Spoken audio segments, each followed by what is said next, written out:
आज जद पे हूं तो इतना खुशगुमान न हो, चराग सबके बुझेंगे हवा किसी की नहीं। हम डरे नहीं हैं, हम सिर्फ सरकार से अपील कर रहे हैं कि हमें अपना समझिए, हम आपके अपने हैं, इस देश के नागरिक हैं और आप ताकत में हैं। संख्या बल के आधार पर बिल हो सकता है आप पास करा लें, लेकिन आपको यह बात समझनी पड़ेगी कि हम तो वो तारीख हैं, जहनों में रहना है जिसे, कागजी पुर्जे नहीं जो फाड़ डाले जाएंगे। जिस जमीन पर मैं खड़ा हूं ये मेरी पहचान है। आप आंधी हैं तो क्या मुझको उड़ा ले जाएंगे? ये बिल सिर्फ इस देश के मुसलमानों को नीचा दिखाने का और अपने एक ऐसे मतदाता वर्ग को खुश करने का बिल है जिनको इस बिल के पास हो जाने से कुछ मिलेगा भी नहीं। जिल्ले इलाही, जमहूरियत जो है वो नफरत और ठसक से नहीं चलती है, अकड़ से नहीं चलती है, उसमें सबकी हिस्सेदारी जरूरी है। सबको समझना पड़ेगा कि जब जंगल में आग लगती है तो न वो बरगद बचते हैं जो हवा को आंधी में तब्दील करते हैं, न वो बांस बचते हैं जो आपसी रगड़ से चिंगारी पैदा करते हैं। जिस बिल को मुसलमानों के हुकूक की हिफाजत करने वाला बिल बताया जा रहा है,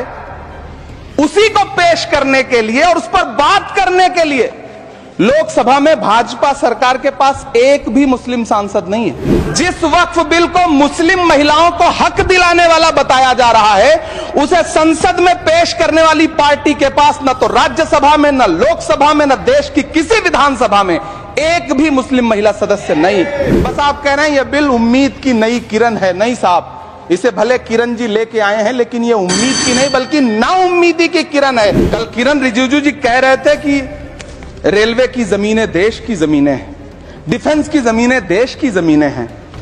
हाँ मंत्री जी हैं, बिल्कुल हैं। तो हम भी तो इसी देश के नागरिक हैं, हम भी तो इसी देश के बेटे हैं, तो वक्फ की जमीनें भी तो इसी देश की जमीनें हैं, उनको पराया क्यों बोलते हैं आप? और मंत्री जी, मैं इस सदन में अलल ऐलान ये कहता हूं कि जब भी इस देश की जमीन को लहू की जरूरत होगी, आपसे 2 कदम आगे इमरान खड़ा मिलेगा, ये मैं आपसे यकीन दिलाते हुए कह रहा हूं। मैं सरकार से कहना चाहता हूं, हमसे हमारी इबादत गाहें तो मत छीनिए ना, हमारे घरों पे बुलडोजर तो मत चलाइए ना, हमारी कब्रों में तो हमें सुकून से सोने दीजिए ना। लेकिन डॉक्टर बाबा साहब अंबेडकर के संविधान को हर दिन कुचलने वाली ये सरकार देश के मुसलमानों से नफरत में इतनी अंधी हो गई है कि खुलेआम देश की संसद में देश सरकार के माइनॉरिटी मिनिस्टर साहब और होम मिनिस्टर साहब झूठ बोलते हैं और देश को गुमराह करते हैं। धन्यवाद मोदी जी, क्या बढ़िया सौगातें मोदी दे रहे हैं आप। पहले हमें गुजराते मोदी दिया, आप सौगातें मोदी दे रहे हैं। कि इसी ठसक के साथ देश की संसद में सीए का कानून भी लाया गया था। इनसे नागरिकता लेने के लिए 2000 व्यक्ति भी नहीं आए, जबकि इसके उलट इन्हीं की सरकार में पिछले 10 साल में 15 लाख से ज्यादा भारतीयों ने भारत की नागरिकता छोड़ करके दूसरे देश में जाकर के बस गए। यह हुआ उस कानून का अंजाम। जिस तरह आज वक्फ के फायदे गिनाए जा रहे हैं, उसी तरह से किसानों को भी कृषि कानूनों के फायदे गिनाए गए थे। लेकिन अंजाम क्या हुआ? 700 किसानों की शहादत लेने के बाद सरकार को अन्नदाता किसानों के सामने घुटने टेकने पड़े और कृषि कानून वापस लेने पड़े। कल देश के माइनॉरिटी मिनिस्टर ने लोकसभा में खड़े होकर एक शेर सुनाया था कि मुझसे कोई बदगुमान न हो, तो मैं उन्हें एक शेर सुनाना चाहता हूं। मैं आज जद पे हूं तो इतना खुशगुमान न हो, चराग सबके बुझेंगे हवा किसी की नहीं। कि चरागों के सफर में दबदबा हो आंधियों का, तो फिर अंजाम जुल्मत के सिवा कुछ भी नहीं होगा। ये दुनिया नफरतों के आखिरी स्टेज पर है, इलाज इसका मोहब्बत के सिवा कुछ भी नहीं होगा। मेरी पलकें गीली हैं। अगर देश की एक बहुत बड़ी आबादी को लगता है कि आप उसका भला करने के लिए नहीं बल्कि उनकी इबादत गाहों, उनकी कब्रिस्तानों, उनकी खानकाहों को बर्बाद करने का बिल ला रहे हैं, तो फिर आप अगर समझाने में नाकामयाब रहे हैं तो यह आपकी नाकामयाबी है। पहले समझाइए, उसके बाद कोई बिल लेकर के आइए, तब शायद हम आपका इतनी पुरजोर तरीके से विरोध ना करें। हम ही को कातिल कहेगी दुनिया, हमारा ही कत्लेआम होगा। हम ही कुएं खोदते फिरेंगे, हम ही पे पानी हराम होगा। सभापति महोदय, सन 1947 में दिल्ली की जामा मस्जिद की तारीखी सीढ़ियों पर खड़े होकर के भारत रत्न मौलाना अबुल कलाम आजाद साहब ने कहा था कि मुसलमानों कहां जा रहे हो, यह है तुम्हारा मुल्क, यहां तुम्हारे आबाओ अजदाद की कब्रें हैं, उस वक्त मौलाना आजाद की ये सदाएं सुन करके लोगों ने अपने सरों की गठरियां उतार करके रख दी थी। आज उसी दिल्ली में मौजूद देश की संसद में एक बिल आया है जो हमसे उसी जामा मस्जिद की सीढ़ियों के सबूत मांगेगा, जो उन्हीं सीढ़ियों के पास अपनी कब्र में सोए हुए मौलाना आजाद को फिर से कब्र से सदा देनी पड़ेगी कि ये जो कब्र है वो मेरी कब्र है, ये किसी सरकार की जागीर नहीं है। सभापति महोदय, मैं जहां खड़ा हूं इसी संसद भवन के सामने सड़क के उस पार अपनी कब्र में सोए हुए भारत के पूर्व राष्ट्रपति फखरुद्दीन अली अहमद की कब्र है। शायद अब उस कब्र से भी सदाएं आए कि ये कब्र मेरी कब्र है, ये सरकार की जागीर नहीं है। सभापति महोदय, मैं वक्फ कानूनों में किए जा रहे संविधान विरोधी बदलावों के खिलाफ बोलने के लिए खड़ा हुआ हूं। संविधान का आर्टिकल 14 हो, 29 हो, 30 हो, चीख चीख कर कहता है कि देश में सब बराबर के हकदार हैं। आर्टिकल 26 कहता है कि सबको अपने अपने मजहबी कामों के लिए मंदिर, मस्जिद, गिरजाघर, गुरुद्वारों का निर्माण करने का हक है और उसका रखरखाव का भी हक है। लेकिन डॉक्टर बाबा साहब अंबेडकर के संविधान को हर दिन कुचलने वाली ये सरकार देश के मुसलमानों से नफरत में इतनी अंधी हो गई है कि खुलेआम देश की संसद में देश सरकार के माइनॉरिटी मिनिस्टर साहब और होम मिनिस्टर साहब झूठ बोलते हैं और देश को गुमराह करते हैं, झूठ शब्द असत्य बोलते हैं। सरकार ने इस बिल का नाम उम्मीद रखा है। मंत्री जी कल से इसे देश के मुसलमानों के लिए नई उम्मीद बता रहे हैं। नहीं मंत्री जी, न तो यह बिल मुसलमानों के लिए नई उम्मीद है और न ही उम्मीद की नई किरण। सभापति महोदय, भाजपा ने पूरे देश में वक्फ के नाम पर कई सारे झूठ फैलाए हैं। आइए आज उनकी सच्चाई पर बात करते हैं। वक्फ ट्रिब्यूनल को संसदीय शब्द ऐसे बताया जाता है जैसे वक्फ ट्रिब्यूनल कोई मजहबी खाप पंचायत हो। सभापति महोदय, जबकि सच्चाई यह है कि वक्फ ट्रिब्यूनल भी तो सरकारी न्यायिक विभाग है जिसमें सरकार द्वारा नियुक्त जज होते हैं, जिसमें प्रशासनिक अधिकारी होते हैं, कहीं ऊपर से थोड़ी आ गए। सभापति महोदय, देश के गृह मंत्री जी ने इसी सदन में कहा कि वक्फ ट्रिब्यूनल के फैसले के खिलाफ कोई कोर्ट नहीं जा सकता, जबकि सच यह है कि वक्फ एक्ट 1995 की धारा 83(9) के तहत हाई कोर्ट वक्फ ट्रिब्यूनल के फैसले की न सिर्फ समीक्षा कर सकता है बल्कि उसे बदल भी सकता है। सच तो यह है कि वक्फ बोर्ड खुद अपनी जमीनों के लिए कई सारी कोर्ट में मुकदमे लड़ रहा है। सभापति महोदय, दिल्ली की जिन 123 संपत्तियों को लेकर कल माइनॉरिटी मिनिस्टर, होम मिनिस्टर साहब और अभी आदरणीय नेता सदन बात कर रहे थे, आइए उनकी सच्चाइयों पे भी बात करते हैं। 1911 में जब अंग्रेजी हुकूमत ने कोलकाता के बजाय दिल्ली को राजधानी बनाने का फैसला किया तो रायसीना हिल्स के चारों तरफ जो मुसलमानों की ढेर सारी जमीनें थी उनको एक्वायर किया गया और लुटियन को इसकी तामीर की जिम्मेदारी सौंपी गई। सेंट्रल विस्टा की तरह लुटियन जोन का मेगा प्लान तैयार हुआ, लेकिन उस वक्त के मुसलमानों ने उस वक्त की अंग्रेजी हुकूमत से अपनी इबादत गाहों को बचाने के लिए लड़ाई लड़ी। मामला ब्रिटिश गवर्नमेंट तक पहुंचा। तब यह तय हुआ कि वो जो धार्मिक स्थल हैं उन्हें जस का तस रहने दिया जाएगा।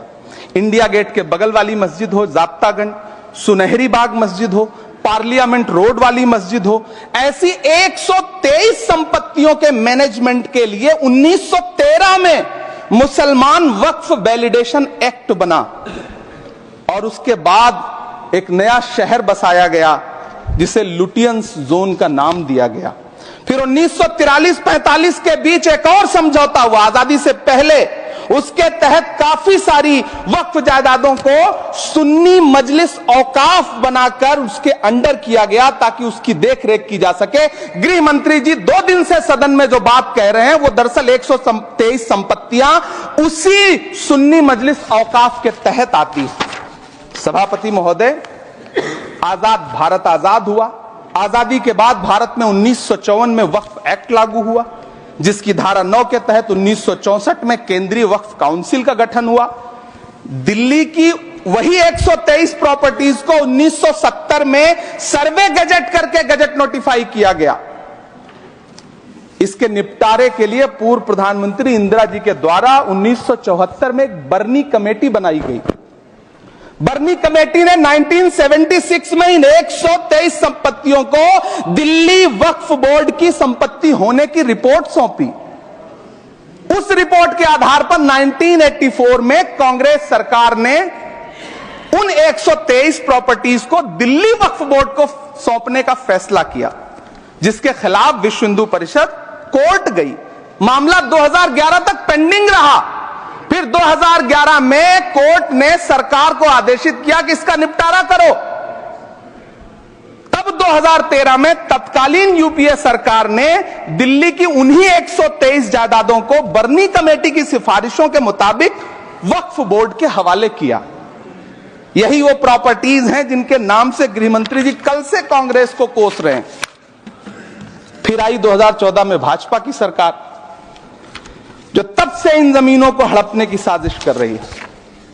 जिस बिल को मुसलमानों के हुकूक की हिफाजत करने वाला बिल बताया जा रहा है, उसी को पेश करने के लिए और उस पर बात करने के लिए लोकसभा में भाजपा सरकार के पास एक भी मुस्लिम सांसद नहीं है। जिस वक्त, मैं लोकसभा कह रहा हूं, सुना करिए, जिस वक्फ बिल को मुस्लिम महिलाओं को हक दिलाने वाला बताया जा रहा है, उसे संसद में पेश करने वाली पार्टी के पास न तो राज्यसभा में, न लोकसभा में, न देश की किसी विधानसभा में एक भी मुस्लिम महिला सदस्य नहीं। कल किरण रिजिजू जी कह रहे थे कि रेलवे की जमीनें देश की जमीनें हैं, डिफेंस की जमीनें देश की जमीनें हैं। हां मंत्री जी, हैं, बिल्कुल हैं। ये जो वक्फ की जमीनें हैं, ये हमारे पुरखों ने धार्मिक कामों के लिए डोनेट किया है। तो हम भी तो इसी देश के नागरिक हैं, हम भी तो इसी देश के बेटे हैं। तो वक्फ की जमीनें भी तो इसी देश की जमीनें हैं, उनको पराया क्यों बोलते हैं आप? सभापति महोदय अशफाकुल्लाह खान जब फैजाबाद की जेल में फांसी के फंदे पर झूल रहे थे, तो इसी देश की जमीन के लिए झूल रहे थे ना।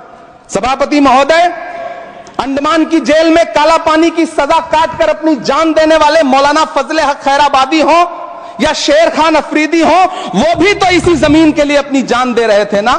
सभापति महोदय, पाकिस्तान के खिलाफ लड़ते हुए अपनी जान देने वाले महावीर चक्र विजेता ब्रिगेडियर उस्मान हो या पाकिस्तान के पैटर्न टैंक उड़ाने वाला परमवीर चक्र विजेता वीर अब्दुल हमीद हो, वो भी तो इसी जमीन के लिए अपनी जान दे रहा था ना।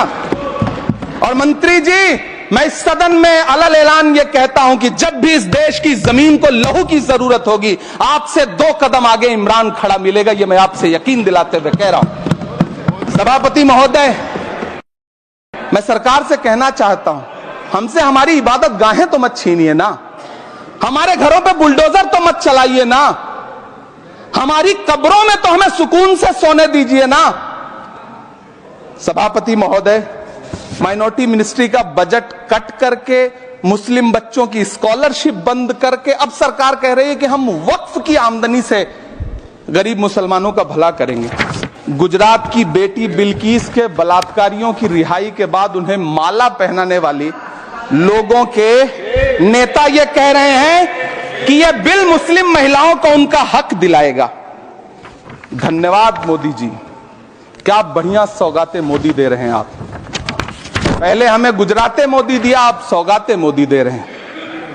लेकिन यह सरकार इतना याद रखे कि इसी ठसक के साथ देश की संसद में सीए का कानून भी लाया गया था और कहा गया था बड़े बड़े भाषण देकर के कि पड़ोसी देशों से हिंदू भाइयों को ला करके यहां नागरिकता दी जाएगी। लेकिन मैं आपके संज्ञान में लाता हूं सर कि पिछले इतने दिनों में इनसे नागरिकता लेने के लिए 2000 व्यक्ति भी नहीं आए, जबकि इसके उलट इन्हीं की सरकार में पिछले 10 साल में 15 लाख से ज्यादा भारतीयों ने भारत की नागरिकता छोड़ करके दूसरे देश में जाकर के बस गए। यह हुआ उस कानून का अंजाम। सभापति महोदय, इसी तरह की जिद के साथ किसानों के खिलाफ भी कानून लाए गए थे। जिस तरह आज वक्फ के फायदे गिनाए जा रहे हैं, उसी तरह से किसानों को भी कृषि कानूनों के फायदे गिनाए गए थे। लेकिन अंजाम क्या हुआ? 700 किसानों की शहादत लेने के बाद सरकार को अन्नदाता किसानों के सामने घुटने टेकने पड़े और कृषि कानून वापस लेने पड़े। जिल्ले इलाही, जमहूरियत जो है वो नफरत और ठसक से नहीं चलती है, अकड़ से नहीं चलती है, उसमें सबकी हिस्सेदारी जरूरी है। कल देश के माइनॉरिटी मिनिस्टर ने लोकसभा में खड़े होकर एक शेर सुनाया था कि मुझसे कोई बदगुमान न हो, तो मैं उन्हें एक शेर सुनाना चाहता हूं कि मैं आज जद पे हूं तो इतना खुशगुमान न हो, मैं आज जद पे हूं तो इतना खुशगुमान न हो, चिराग सबके बुझेंगे हवा किसी की नहीं। नीतीश कुमार जी हो, चंद्रबाबू नायडू जी हो, चिराग पासवान जी हो, जयंत चौधरी जी हो, देवे गौड़ा जी हो, जीतन राम मांझी जी हो, सबको समझना पड़ेगा कि जब जंगल में आग लगती है तो न वो बरगद बचते हैं जो हवा को आंधी में तब्दील करते हैं, न वो बांस बचते हैं जो आपसी रगड़ से चिंगारी पैदा करते हैं।